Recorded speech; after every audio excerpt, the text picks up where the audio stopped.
आज इस वीडियो में क्लास 12 बिजनेस स्टडीज का principles of management project detail में एक्सप्लेन होगा। इस वीडियो को एंड तक पूरा सुनने से आप बहुत इजीली अपना प्रोजेक्ट बना सकते हैं स्टूडेंट्स। प्रिंसिपल्स वाले प्रोजेक्ट में सीबीएसई ने आपको ऑप्शन दिया है कि आप फेयोल्स 14 प्रिंसिपल्स पर या टेलर टेक्निक्स पर भी प्रोजेक्ट बना सकते हैं। आपको किसी भी ऑर्गेनाइजेशन में विजिट करना है और ये ऑब्जर्व करना है कि उस ऑर्गेनाइजेशन में फेयोल प्रिंसिपल्स फॉलो हो रहे हैं या नहीं हो रहे। अगर आपने टेलर टेक्निक्स चूज किया है तो आप अपनी प्रोजेक्ट रिपोर्ट में ये मेंशन करेंगे कि टेलर टेक्निक्स इस पर्टिकुलर ऑर्गेनाइजेशन में अप्लाई हो रही है या नहीं। आप कोई भी ऑर्गेनाइजेशन अपने नियर बाय एरिया में चूज कर सकते हैं। जरूरी नहीं है कि ऑर्गेनाइजेशन बिजनेस हो, वो नॉन बिजनेस भी हो सकती है। आप फास्ट फूड ऑर्गेनाइजेशन भी ले सकते हैं, जैसे McDonald's, KFC, Burger King, Baskins and Robbins, Pizza Hut, Domino's, कोई भी automobile company, garment store, footwear store. आप कोई भी ऑर्गेनाइजेशन चूज करें, बस ये बात जरूर ध्यान रखना स्टूडेंट्स के एटलीस्ट उसमें 10 to 15 एम्प्लॉइज जरूर हों। कोरोना पीरियड में आप ये ऑनलाइन सोर्सेज से भी सर्वे कर सकते हैं या टेलीफोनिकली भी कर सकते हैं। इस प्रोजेक्ट की सेकंड सीरीज को सुनने से पहले फर्स्ट सीरीज जरूर सुने, क्योंकि सभी प्रोजेक्ट के कॉमन पेजेस को प्रोजेक्ट की फर्स्ट सीरीज में डिटेल में एक्सप्लेन किया गया है। प्रोजेक्ट के सर्टिफिकेट तक के फर्स्ट 5 पेजेस फर्स्ट सीरीज वाली वीडियो से ही स्टूडेंट्स आपको अच्छे से समझ आएंगे। यहां फर्स्ट 5 पेजेस पर मैं बहुत शॉर्ट में बात करूंगी। तो वो फर्स्ट 5 पेजेस कौन से हैं? First page cover page, second page selected topic means यहां पर principles of management, third page index का होगा। इन 3 पेजेस को मैं पेज नंबर की काउंटिंग में नहीं ले रही। अब वो जो 5 पेजेस में जो 4th पेज है, यहां से हम पेजिंग स्टार्ट कर रहे हैं और 4th पेज हमारा है एक्नॉलेजमेंट, जिसको हम पेज नंबर 1 दे रहे हैं। Students be very clear.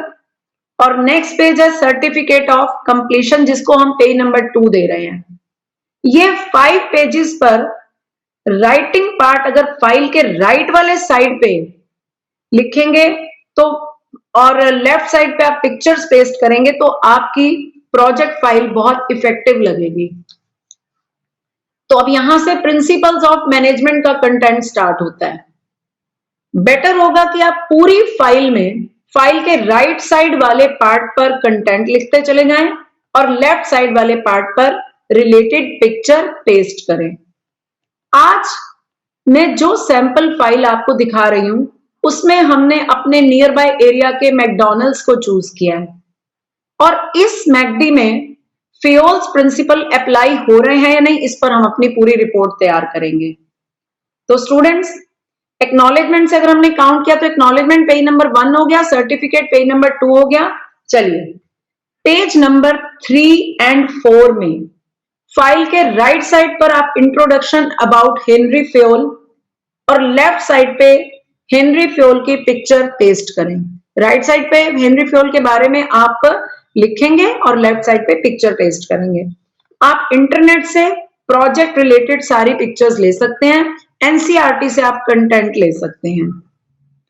Page number 5 and 6 फिर राइट साइड हम लिखेंगे, मैकडॉनल्ड्स के बारे में लिखेंगे और इसमें हम जो हमारे मैकडॉनल्ड का जो स्टार्टिंग हुआ वो सब भी लिखेंगे, नेट से आपको मिल जाएगा। और जिस साइट को आपने सिलेक्ट किया उस साइट के बारे में भी कोशिश करें कि आप जरूर कुछ ना कुछ लिखें और लेफ्ट पर आप पिक्चर्स लगाएं। ठीक है, यहां पर खुद की फोटोग्राफ जिस साइट पर आप गए हैं उससे रिलेट करते हुए उसके अंदर जाकर या उसके बाहर बैठकर अगर आप कोई फोटो अपनी क्लिक करते हैं खुद की, तो उससे एग्जामिनर पर बहुत अच्छा इंप्रेशन पड़ेगा और एक एविडेंस भी है कि स्टूडेंट ने खुद जाके अपने प्रोजेक्ट पे काम किया इफ पॉसिबल। तो स्टूडेंट्स अब मैं बात करूंगी पेज नंबर 7। वही सेम बात, राइट साइड वाले पेज पर फर्स्ट प्रिंसिपल हमारा फ्यूल का कौन सा है, डिवीजन ऑफ वर्क, तो हमने उसको एक्सप्लेन करेंगे, एनसीईआरटी से आप एक्सप्लेन कर सकते हैं। लेफ्ट पर division of principle related picture, जो कि आपको इंटरनेट से बहुत इजीली मिल जाएगी, वो आप ले सकते हैं। कुछ पिक्चर्स तो एनसीईआरटी में आप वो भी वहां से भी ड्रॉ भी कर सकते हैं देखकर, पर ड्रॉ करने में आपका बहुत टाइम लगेगा, आप नेट से निकाल के पेस्ट भी कर सकते हैं। पेज नंबर 8, इसमें आप रिजल्ट ऑफ इन्वेस्टिगेशन एक्सप्लेन करेंगे। इस पेज को आप बहुत ध्यान से सुन लीजिए, आप वीडियो में ये स्क्रीनशॉट भी ले सकते हैं। इसमें आप देखो मैंने एक टेबल बनाई है, हमने टेबल बनाकर उसमें मेंशन किया कि हमने टोटल 10 एम्प्लॉइज से बात की और हमने उनसे क्वेश्चन पूछा, उसके आंसर में 6 ने यस किया, 4 ने नो किया। तो हमारा क्वेश्चन क्या था, do you work according to your qualification and experience. ये क्वेश्चन हमने डिवीजन ऑफ वर्क से रिलेटेड पूछा है। अब 14 प्रिंसिपल्स हैं तो आप 14 क्वेश्चन उस प्रिंसिपल से रिलेटेड ही पूछेंगे, ठीक है स्टूडेंट्स। तो इसी पेज पर आप कंक्लूजन भी लिखना चाहें तो नीचे की तरफ लिख सकते हैं कि यस प्रिंसिपल इज फॉलोड, क्योंकि 10 में से 6 ने यस किया, 50% से ज्यादा लोग यस कर रहे हैं, इसका मतलब प्रिंसिपल इज बीइंग फॉलोड।